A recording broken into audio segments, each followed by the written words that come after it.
మనము దేవుని యొక్క మాటలకు మనం వెళ్ళిపోదాం. గడిచిన దినములలో మనము సిద్ధపాటుల గురించి మనము తెలుసుకుని వస్తూ ఉన్నాం. హల్లెలూయా. సిద్ధపడాలా. యేసుక్రీస్తు యొక్క రాకడ అతి సమీపంగా ఉంది. సమీపంగా ఏమంటే ఒకే ఒక అడుగు. ఇప్పుడు ఆ అడుగును కూడా ఎత్తేసాడు. ఇక పెట్టేది ఒకటే. అడుగు ఎత్తిన తర్వాత పెట్టేదానికి అంతే పడుతుంది. అప్పుడు ఇలాంటి ఒక సమయంలో మనం ఉన్నామన్నది గ్రహించాలి. హల్లెలూయా. అప్పుడు యేసు ప్రభు రావడానికి మనం సిద్ధపడాలి. దాని గురించి గడిచిన దినాల్లో మనం మాట్లాడుకున్నాం. ఏదైతే రిజెక్టెడ్ ఉందో దాని గురించి మనం చూసాం. అప్పుడు ఇది ఏదైతే ఉందో అంటే శరీరాశ, నేత్రాశ, జీవపు డంబము, ఈ మూడు దేవుని వల్ల కలిగింది కాదు. కానీ ఆ మూడు దాని కార్యాలన్నీ నీలో నుండి పోతేనే దేవుని రాకడకు నువ్వు ఏం చేయగలుగుతావో వెళ్ళగలుగుతావు అని మనం తెలుసుకున్నాం. ఇప్పుడు రిజెక్టెడ్ లిస్టెడ్ ఆ మూడులో అన్ని వచ్చేస్తాయి. ఆ మూడులో ఏం చేస్తాయి? అన్ని సాధారణ క్రియలు, లోక క్రియలు, శరీర క్రియలు, మాంసపు క్రియలు అన్ని వచ్చేస్తాయి. అవన్నీ నీలో నుండి పోవాలా. ఇప్పుడు నెక్స్ట్ మనం చెయ్యాల్సింది చెయ్యాలా. మనము చెయ్యకూడనివి చేయకూడదు, చెయ్యాల్సినవి ఏం చేయాలంట? చెయ్యాలి. అప్పుడు దేవుని యొక్క రాకడకు సిద్ధపడాలా. ఎలా సిద్ధపడాలా అని ఈ రోజు కూడా మాట మనం తెలుసుకోబోతున్నాం. జాగ్రత్తగా మన దేవుని మాటలు వింటాము. కొరింథీయులకు రాసిన మొదటి పత్రిక 1వ అధ్యాయము 4 నుండి 7 వరకు మనం ఏం చేయబోతున్నాం అంటే చదవబోతున్నాము. కాబట్టి కొరింథీయులకు రాసిన మొదటి పత్రిక 1వ అధ్యాయము 4వ వాక్యము నుండి 7వ వాక్యం వరకు మనము చదవబోతున్నాం. చూద్దాము. క్రీస్తు యేసునందు మీకు అనుగ్రహింపబడిన దేవుని కృపను చూచి మీ విషయమై నా దేవునికి ఎల్లప్పుడూ కృతజ్ఞతాస్తుతులు చెల్లించుచున్నాను. క్రీస్తును గూర్చిన సాక్ష్యము మీలో స్థిరపరచబడినందున ఆయన యందు మీరు ప్రతి విషయములోను అనగా సమస్త ఉపదేశములోను సమస్త జ్ఞానములోను ఐశ్వర్యవంతులైతిరి గనుక ఏ కృపా వరమునందును లోపము లేక మీరు మన ప్రభు అయిన యేసుక్రీస్తు ప్రత్యక్షత కొరకు ఎదురు చూచుచున్నారు. హల్లెలూయా. హల్లెలూయా. దేవుని ప్రత్యక్షత కొరకు ఎదురు చూస్తున్నారు. ఆమేన్. హల్లెలూయా. అప్పుడు దేవుని ప్రత్యక్షత కొరకు ఎదురు చూచే వాళ్ళు అంటే దేవుని రాకడ కొరకు ఎదురు చూడాల్సినటువంటి వారు ఎలా ఉండాలా? హల్లెలూయా చెప్పండి.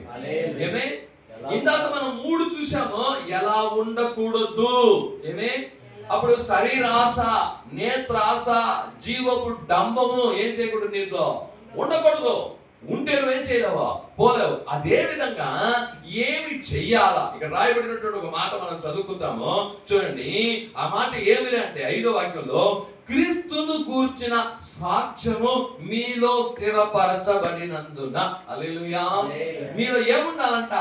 క్రీస్తుని గురించిన సాక్ష్యం. ఏముండాలంటే మీరు క్రీస్తుకు సాక్షిగా ఉండాలా. ఎవరికి సాక్షిగా ఉండాలా? యేసయ్యకు మీరు సాక్షిగా ఉన్నట్టయితేనే మీరు ఏం చేయగలుగుతారు? దేవుని రాకడకు. హల్లెలూయా. అలా సాక్షిగా భూమి మీద సిద్ధపడి ఉంటేనే దేవుని రాకడకు పోగలుగుతారు. ఎంతమంది పరలోకం పోవాలని ఆశ ఉంది? హల్లెలూయా. పరలోకానికి పోతావా? హల్లెలూయా. పరలోకానికి పోవాలా. అందుకోసమే యేసయ్య రక్షణ ఇచ్చాడు, అందుకోసం అభిషేకించాడు, అందుకోసమే సంఘము, అందుకొరకు ఆరాధనలు, అందుకొరకు ఉపవాస గుడికలు, అందుకొరకే సమస్తము అని దాన్ని తెలుసుకో. నీ గోలు, నీ యొక్క గురి ఏమనంటే పరలోకము. హల్లెలూయా. అప్పుడు చూడండి ఏమంటే క్రీస్తును గూర్చిన సాక్ష్యము మీలో స్థిరపరచబడినందున. ఈ రోజు దీన్ని మాత్రమే చూడబోతున్నాము. ఇంకా వచ్చే వారం కింద ఉన్నటువంటి ఒక్కొక్కటిని ధ్యానం చేయబోతున్నాం. అప్పుడు సాక్ష్యము ఏముండాలండి? అపోస్తల కార్యములు 1వ అధ్యాయము 8వ వాగ్దాన వచనాన్ని మనం చదువుదాము. ఆ వాక్యంలో ఒక మాట రాయబడి ఉంది. చూద్దాం. అయినను పరిశుద్ధాత్మ మీ మీదికి వచ్చినప్పుడు మీరు శక్తి నొందెదరు గనుక మీరు యెరూషలేములోను యూదయ సమరయ దేశములంతటను భూదిగంతముల వరకును నాకు సాక్షులై ఉందురని వారితో చెప్పారు. యేసయ్య చెప్పాడు పరిశుద్ధాత్మ మీ మీదికి వస్తుంది. ఏమొస్తుందండి? పరిశుద్ధాత్మ మీ మీదికి ఎందుకు వస్తుంది అంటే మీరు నాకు సాక్షులుగా ఉండాలంటే యేసయ్యకు సాక్షులుగా మీరు ఉండాలి. అప్పుడు పరిశుద్ధాత్మ ఎందుకు ఎందుకు ఈరోజు చాలా మంది పరిశుద్ధాత్మ గురించి తప్పుగా అర్థం చేసుకుంటున్నారు. పరిశుద్ధాత్మ ఎందుకు ఇవ్వబడింది? మొట్టమొదట క్రీస్తుకు సాక్షిగా నిలబడాలి. ఎవరికండి? యేసయ్యకు సాక్షిగా ఈ భూమి మీద ఏం చేయాలంటే నువ్వు నిలవాలి. అందుకు పరిశుద్ధాత్మ దేవుడు నీకు అనుగ్రహించింది. ఎందుకంటే మన బలం చేత, మన శక్తి చేత, మన జ్ఞానం చేత మనం దేవునికి సాక్షులుగా నిలబడజాలము, కుదరదు. మన బలము, మన కార్యము, మన జ్ఞానం, మీరు వాక్యం వినొచ్చు, వాక్యం ప్రకారం నడవాలనుకోవచ్చు, పోయి నడుస్తారు, కొద్దిసేపు ఉంటారు, ఆ తర్వాత వాళ్ళని దాన్ని జయించలేరు. ఈ లోకాన్ని జయించాలంటే, ఈ లోకంలో ఉండే సాతాను క్రియలు జయించాలంటే నీకు పరిశుద్ధాత్మ శక్తిగా, ఆ పరిశుద్ధాత్మ శక్తి నీకు ఉన్నప్పుడు మాత్రమే నువ్వు జయించగలుగుతావు. ఇక్కడ చెప్తున్నది పరిశుద్ధాత్మ నీ మీదకి వస్తుంది. నువ్వు యెరూషలేములోనో, యూదాయలోనో, సమారాయలోనో భూదిగంతముల వరకు నాకు సాక్షిగా ఉంటాను. అప్పుడు మొట్టమొదటిది దేవుడు చెప్పింది ఏమంటే నాకు సాక్షులుగా ఉండండి. అపోస్తలులు 1వ అధ్యాయము 22వ వాక్యాన్ని కూడా మనం చదువుకుంటాం. ఆ సాక్ష్యాన్ని గురించి మనము చేసుకుంటాం. యోహాను బాప్తిసం ఇచ్చినది మొదలుకొని ప్రభువైన యేసు మన యొద్ద నుండి పరమునకు చేర్చుకొనబడిన దినము వరకు ఆయన మన మధ్య సంచరించుచుండిన కాలమంతయు మనతో కలిసి ఉన్న వీరిలో ఒకడు, మనతో కూడా ఆయన పునరుత్థానమును గూర్చి సాక్షి అయి ఉండుట అవశ్యకమని చెప్పాను. హల్లెలూయా. అప్పుడు యేసయ్యకు నువ్వు సాక్షిగా ఉండాలంట. ఎందుకు అంటే ఇక్కడ పౌలు చెప్తున్నాడు, ఇక్కడ అపోస్తలులు చెప్తున్నారు, యేసయ్య యొక్క పునరుత్థానానికి మనము సాక్షులమై ఉండుట ఆవశ్యకము. హల్లెలూయా. నువ్వు దేనికి సాక్షిగా ఉండాలి? ఇక్కడ వాళ్ళు చెప్తారు యేసయ్య మనకు సాక్షిగా ఉన్నామన్నాడయ్యా, మనం ఉంటాము అంటే ఆయన పునరుత్థానానికి మేము సాక్షులుగా. హల్లెలూయా.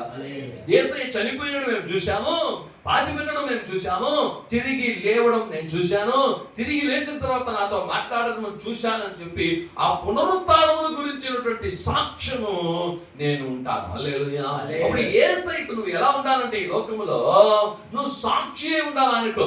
అంటే ఏమంటే నువ్వు ఆయన గురించి సాక్ష్యం చెప్పాలా. ఆయన గురించి మన సాక్ష్యం అంటే మనం ఏంటంటే నా తల నొప్పి పోయింది, నా కడుపు నొప్పి పోయింది, నాకు డబ్బులు వచ్చినాయి, నాకు అది కాదు, అది కాదు. అది కూడా సాక్ష్యమే, కానీ అది వేరే విషయం. అది కాదు సాక్ష్యం. సాక్ష్యం ఏంటంటే క్రీస్తును గురించి నువ్వు చెప్తున్నటువంటి సాక్ష్యం. హల్లెలూయా. ఆయన నా కొరకు వచ్చాడు, నా కొరకు శిలువలో మరణించాడు, నా కొరకు పాతి పెట్టబడ్డాడు, నా కొరకు 3వ రోజు తిరిగి లేచాడు అన్నది నువ్వు చెప్పాలా. అది సాక్ష్యం. హల్లెలూయా. ఈ లోకంలో ఉన్న వారికి యేసుని గురించిన సాక్ష్యం చెప్పాలి. యేసయ్య రాకడకు నువ్వు సిద్ధపడాలంటే సాక్షిగా నువ్వు ఉండాలా. చూద్దాము.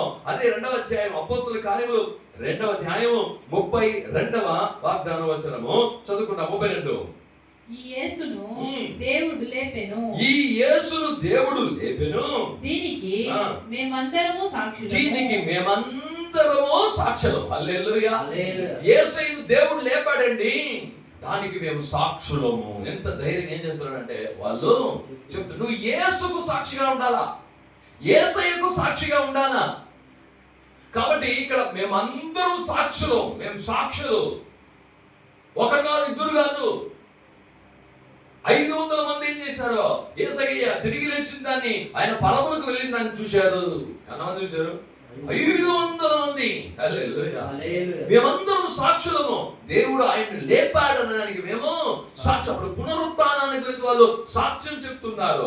చూద్దాము. అదే అపోస్తలుల కార్యము 10వ అధ్యాయము 39వ వాగ్దాన వచనాన్ని చదువుకుంటాం. ఆయన యూదుల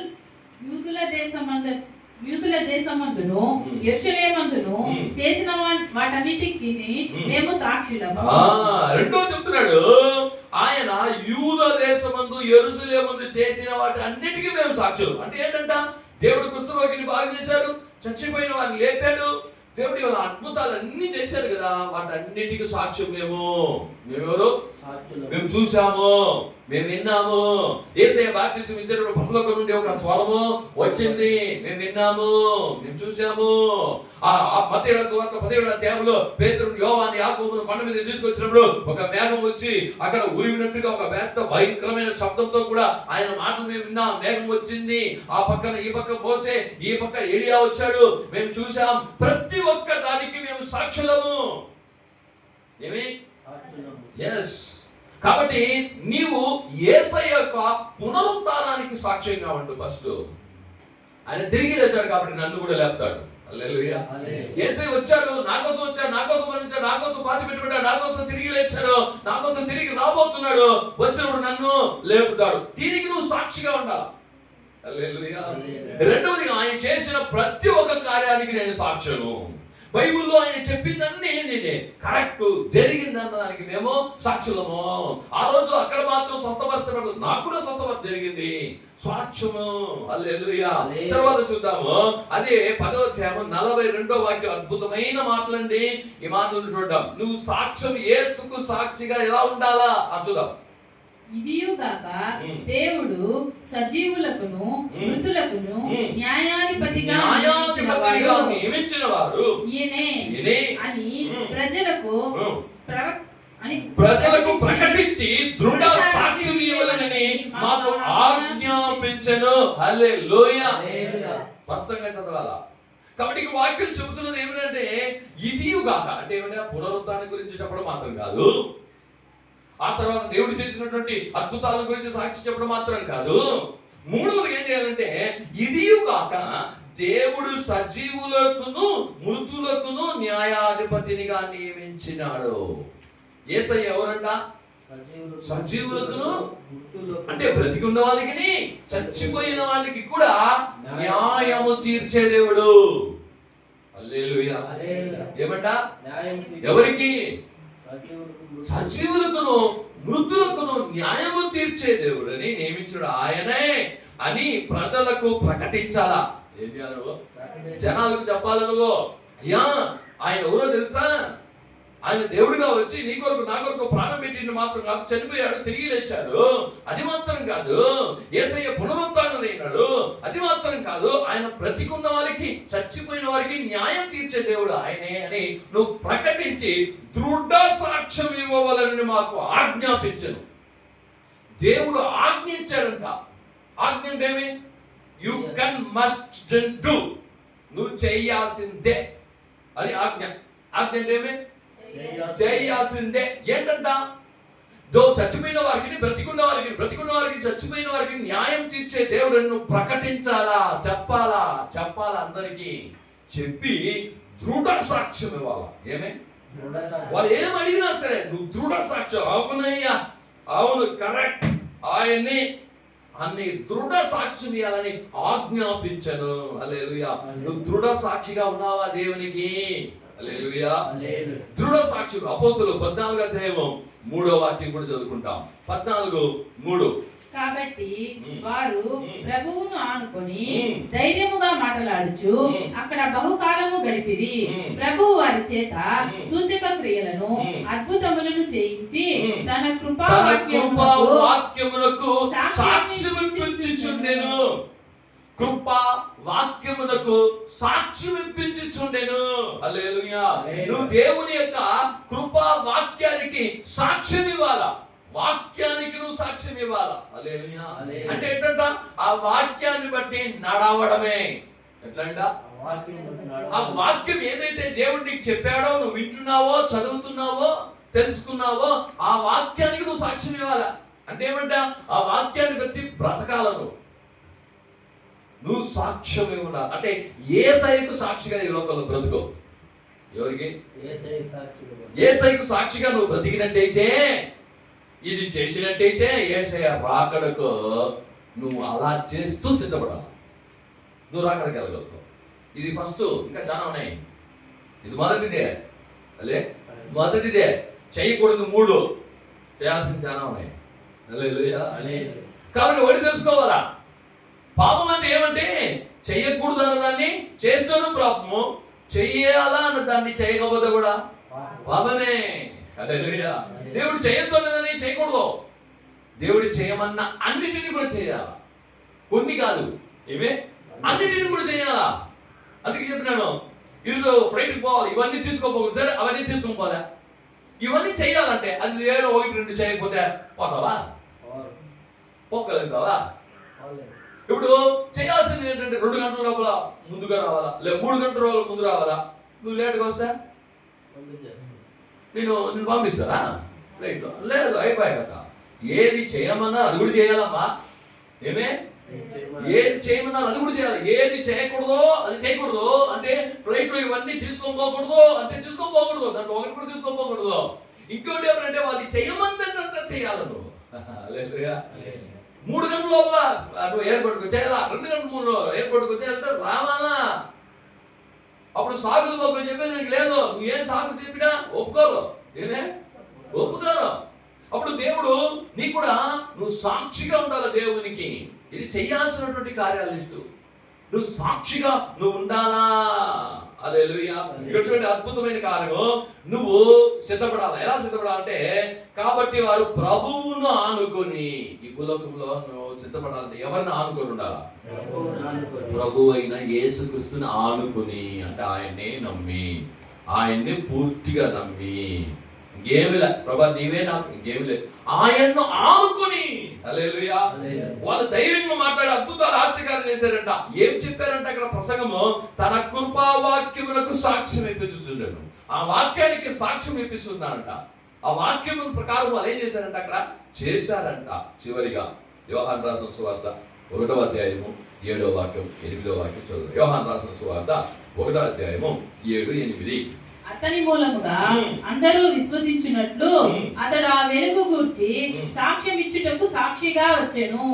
అతడు ఆ వెలుగై ఉండలేదు గాని ఆ వెలుగును గూర్చి సాక్ష్యం ఇచ్చుటకు అతడు వచ్చెను. అప్పుడు యోహాను గురించి, బాప్టిజం యోహాను గురించి చెప్పబడుతున్న ఒక మాట. ఆయన ఏం చేశాడంట, ఆ వెలుగును గురించి సాక్ష్యం ఇచ్చడానికి వచ్చాడు. 7వ వాక్యం చెబుతున్నది, అతని మూలముగా అందరూ విశ్వాసించినట్టు అతడు ఆ వెలుగును గురించి సాక్ష్యం ఇచ్చినట్టు సాక్షిగా వచ్చాను. మనము ఎవరి గురించి సాక్ష్యం చెప్పాలంటే వెలుగు. వెలుగు ఎవరు? దేవుడే. యేసయ్య భూలోకానికి, నేను లోకానికి వెలుగే ఉన్నాను. ఆ యోహాను గారు, బాప్టిజం ఇచ్చే యోహాను గారు తన గురించి చెప్పుకోవడానికి రాలే. నేను పెద్ద ప్రవక్త, నా మూలంగా ఏముంది అదంతా చెప్పడానికి రాలే. హల్లెలూయా. ఏం చెప్పాడు? ఆ వెలుగును గురించి సాక్ష్యం చెప్పాలి. నువ్వు కూడా ఏం చేయాలంటే, యేసయ్య వెలుగుగా ఉన్నాడని ఆ వెలుగును గురించి ఏం చేయాలంటే అనేకులకు సాక్ష్యం చెప్పాలా. సాక్ష్యం చెప్పాలా. సాక్ష్యం చెప్పాడట. ఆ 8వ వాక్యం చెప్పబడుతున్నది, అతడు ఆ వెలుగు ఉండలేదు, అతడు ఆ వెలుగు కాదు, కానీ వెలుగును గురించి సాక్ష్యం ఇచ్చుటకు అతడు వచ్చెను. హల్లెలూయా. యోహాను రాసిన సువార్త 5:33 చదువుకుంటాం. 5:33. మీరు యోహాను నొద్దకు కొందరిని పంపితిరి, అతడు సత్యమునకు సాక్ష్యం ఇచ్చెను. ఏమంట? సత్యమునకు సాక్ష్యం ఇచ్చాను. హల్లెలూయా. నువ్వు సత్యానికి సాక్షిగా ఉండాలి. సత్యం అంటే ఏమే? దేవుని మాటలే సత్యం. యోహాను సువార్త 17:17 చెబుతున్నది, నా మాటలే, దేవుని మాటలే సత్యం. అప్పుడు నువ్వు దేనికి సాక్షిగా ఉండాలంటే దేవుని యొక్క మాటలకు సాక్షిగా ఉండాలి. హల్లెలూయా. ఈ సత్యానికి ఏం చేయాలి? నువ్వు సాక్షిగా ఉండాలి. హల్లెలూయా. అప్పుడు మొదటిది నువ్వేం చేయాలంటే, క్రీస్తును గురించిన సాక్ష్యం మీలో స్థిరపరచబడాలి. ఆ సాక్ష్యం ఏం చేయాలంట? స్థిరంగా. ఆ సాక్ష్యంలో నువ్వు స్థిరంగా ఉండాలి. ఎన్ని పోట్లు, ఎన్ని ప్రాబ్లం వచ్చినా, ఎన్ని పోరాటాలు వచ్చినా, ఎన్ని కార్యాలు వచ్చినా, ఆ క్రీస్తుని గురించిన సాక్ష్యంలో నువ్వు ఏం చేయాలా? స్థిరంగా ఉండాలి. అందుకే ఆ 1 కొరింథీయులు 1వ అధ్యాయంలో చెప్పబడుతుంది, క్రీస్తును గూర్చిన సాక్ష్యం మీలో స్థిరపరచబడినందున ఆయన యందు మీరు ప్రతి విషయంలోనూ, అనగా సమస్త ఉపదేశములోను సమస్త జ్ఞానములోను ఐశ్వర్యవంతులైతిరి. కాబట్టి క్రీస్తును గూర్చిన సాక్ష్యం మీలో ఉండాలి. హల్లెలూయా. ఈరోజు సిద్ధపడాలి. క్రీస్తుని గురించిన సాక్ష్యంలో ఉన్న, క్రీస్తుని గురించినటువంటి సత్యంలో సాక్ష్యం, పునరుత్థానుడైన యేసయ్య అని చెప్పి నువ్వు సాక్ష్యం చెప్పాలా. ఈరోజు సాక్ష్యం ఇది కాదు, సంఘంలో వచ్చి చెప్పేది కాదు, బయట వెళ్ళి నువ్వు క్రీస్తుని గురించి చెప్తావు చూడు, అది నిజమైన సాక్ష్యం. అంటే ఎస్, ఈరోజు సాక్ష్యం ఏమిటి? ఏమైపోయింది తెలుసా? తలనొప్పి పోయింది, కడుపు పోయింది, మోకాళ్ళకి పోయింది, అది వచ్చింది, ఇది పోయింది, ఇదే సాక్ష్యం అయిపోయింది. ఇదే అనుకుంటున్నారు సాక్ష్యం. నో, ఇది కాదు సాక్ష్యం. బైబిల్ ఏం చెప్తుంది? వాక్యం ఏం చెప్తుంది? క్రీస్తుని గురించి సాక్ష్యం చెప్పే వస్తుంది. బయట వెళ్ళి క్రీస్తుని గురించి చెప్తాడు సాక్ష్యం, అదే నిజమైన సాక్ష్యం. నువ్వు దేవుని వాక్యం ప్రకారం నడుస్తావు చూడు, అదే నిజమైన సాక్ష్యం. దేవుడు పునరుత్థానుడని చెప్పి చెప్తున్న సాక్ష్యం, అదే సాక్ష్యం. వాక్యాన్ని గురించినటువంటి సాక్ష్యం చెప్తా చూడు, అదే సాక్ష్యం, అదే సాక్ష్యం, నిజమైన సాక్ష్యం. ఆ సాక్ష్యంలో నువ్వు ఎప్పుడు ఉండాలి, ఎప్పుడు సాక్ష్యం, ప్రతిరోజు అట్లా ప్రతిరోజు ఈ సాక్ష్యాన్ని నువ్వు చెప్తూ ఉండాలి. హల్లెలూయా. దేవుని రాకడకు నువ్వు సిద్ధపడాలి. ఆమేన్. హల్లెలూయా. అందరూ మోకరిద్దాం. యేసయ్యా, నేను నీకు సాక్షి. 1 కొరింథీయులు 4వ వాక్యం నుండి 1 కొరింథీయులు 1:4 నుండి 7 వాక్యం ప్రకారం నాతో మాట్లాడినావు తండ్రి. మేము అలాగా ఉంటాం. ఏది చేయొద్దన్నారో అది చేయొద్దండి. సైరాస నేత్రాస జీవపు డంబం నాలో పోవాలి యేసయ్యా. రెండవది యేసయ్య చెప్పిన మాట ఏంటంటే, క్రీస్తుకు మీరు సాక్షి కావాలండి. క్రీస్తుకు మీరు సాక్షులుగా ఈ లోకంలో బ్రతకాలి. అలా సిద్ధపడండి. సిద్ధపాటులో నెక్స్ట్ కార్యం ఏంటంటే సాక్షిగా ఉండాలి. యేసయ్యకి సాక్షిగా ఉన్నావా? ఆయన పునరుత్థానని చెప్పినటువంటి సాక్ష్యాన్ని దృఢంగా వాళ్ళు చెప్పారు. ఏదైతే దేవుడు అన్ని చేశాడు దానికి అందరికీ మేము సాక్షులు అని చెప్పారు. సత్యానికి వాళ్ళు సాక్ష్యం ఇచ్చారు.